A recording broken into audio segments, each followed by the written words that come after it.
So this is our interpretation panel, and as you can see it says Derbyshire County Council as well as the Trent Rivers Trust, and that's because this land belongs to Derbyshire County Council and they've worked in partnership with us right the way through with this. They've been brilliant to work with.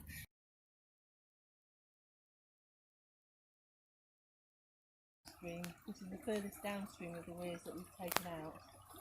What I'm showing you here is this is a large piece of wood that's in the stream, and in years gone by people would have cleared that out, but actually in high water something like that slows the flow of the water, so it all helps flood water to slow down downstream, and also it creates a bit of cover for fish and other wildlife. So if you're a baby creature of any sort, you probably want to hide under that.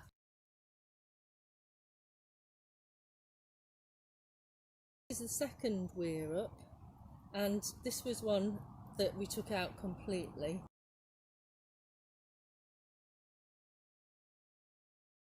But as you can see, there's a pool at the bottom where fish can get a nice depth of water, and then they can swim up through this riffle and on up to the next one.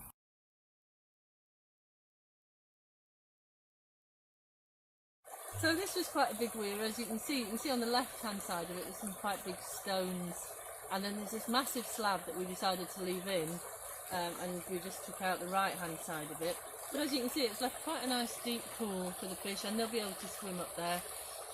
What we've got here in this stream is we have trout, which we did some electric fishing, and we found that the trout, some trout did make it all the way up through these weirs, but less and less the further up you got. And then down at the bottom there were bullhead, stickleback, minnows and stone loach, but they were only at the bottom, in the pool at the bottom, and they couldn't get up through any of this at all.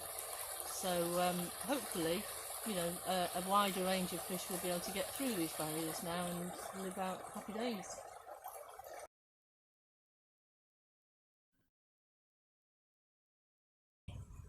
So this is the fifth and final weir that we took out.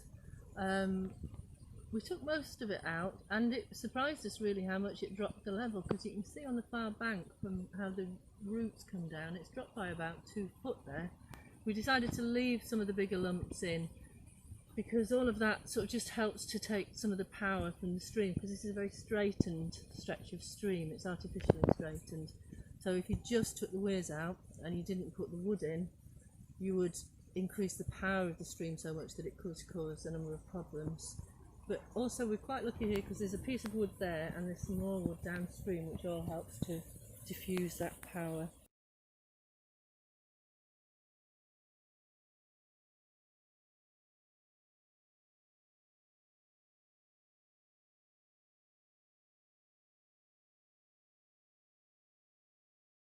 Okay, so here, you can see the remains of the concrete on the left here. We left this last bit in to protect the bridge, and also because there's a bit of infrastructure, there's some electricity not too far from here, so we didn't want to destabilise anything here.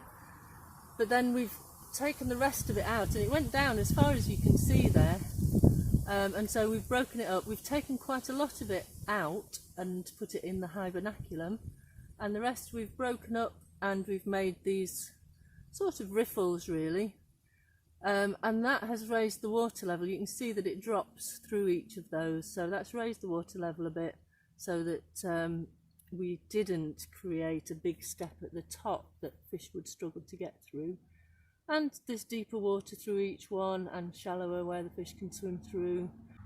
And again, once we've had 1 or 2 heavy rain events, the stream I'm expecting will move the stones around a bit and make them into a more natural looking appearance, but it gives it something to play with.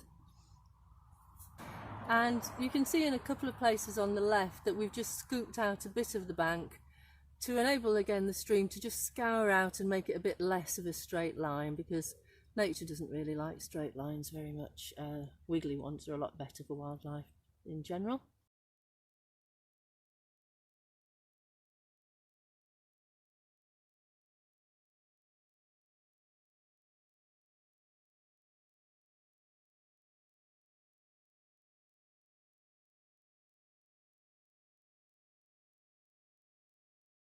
So this is our silt trap. This is at the bottom of the stretch of stream that we've restored, and this stops the sand and stones and things from going through and blocking anything downstream.